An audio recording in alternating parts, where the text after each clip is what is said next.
ડીસા કે.બી. અગ્રવાલ સ્કૂલમાં રાષ્ટ્રીય યુવા દિનની ઉજવણી કરવામાં આવી। ડીસા કે.બી. અગ્રવાલ સ્કૂલમાં રાષ્ટ્રીય યુવા દિનની ઉજવણી કરાઈ। 12 જાન્યુઆરી રાષ્ટ્રીય યુવા દિન નિમિત્તે ડીસા ખાતે આવેલી કે.બી. અગ્રવાલ શાળામાં સ્વામી વિવેકાનંદ જન્મ જયંતિની ઉજવણી કરવામાં આવી હતી, જેમાં વિદ્યાર્થીઓ દ્વારા સ્વામી વિવેકાનંદ વેશભૂષા વક્તૃત્વ સ્પર્ધા યોજીને વિદ્યાર્થીઓને પ્રોત્સાહન આપીને ભારતના ભાવિને કરવામાં આવ્યું હતું। આ પ્રસંગે વિદ્યાર્થીઓને સ્વામીજીના જીવન ચરિત્ર અને સમગ્ર દેશમાં ડંકો વગાડનાર સ્વામી વિવેકાનંદનો પરિચય અને વ્યાખ્યાન પૂજાબેન ઠક્કર દ્વારા આપવામાં આવ્યો હતો।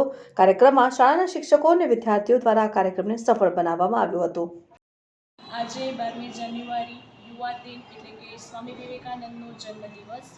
આજનો દિવસ ભારત માટે ખૂબ જ અગત્યનો છે, કારણ કે આપણા સ્વામીજી શિકાગોની ધર્મ પરિષદમાં my dear brother and sister જેવા 2 શબ્દોથી જ ભારતનો વિશ્વગુરુ તરીકેનો ડંકો વગાડી ચૂક્યા છે। સ્વામીજીએ પોતાનું સમગ્ર જીવન ભારતના વિકાસ માટે આપી દીધું છે। ઉઠો, જાગો અને ધ્યેય પ્રાપ્તિ ના થાય ત્યાં સુધી મંડ્યા રહો, એવું સ્વામીજી સતત કહેતા આવ્યા છે।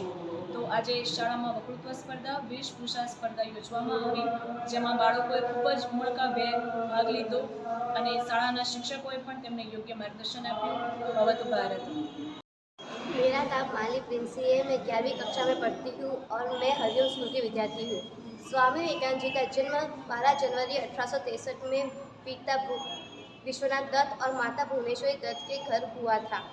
उनके बचपन का नाम नरेंद्र नाथ दत्त था और उनके जन्मदिन के तौर पर राष्ट्रीय युवा दिवस मनाया जाता है और कई सारी पाठ्य स्कूलों में भी उनका जन्मदिन मनाया जाता है 12 जनवरी को। जय हिंद, जय भारत। મારું નામ રંગાઈ નેપાલી છે। હું શ્રી કે.બી. અગ્રવાલ હાઈસ્કૂલમાં અભ્યાસ કરું છું। આજે હું તમને સ્વામી વિવેકાનંદ વિશે જણાવીશ।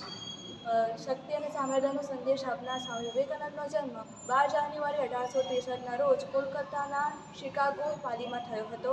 તેમનું બાળપણનું નામ નરેન્દ્રનાથ દત્ત હતું। તેમની માતાનું નામ ભુવનેશ્વરી દેવી હતું।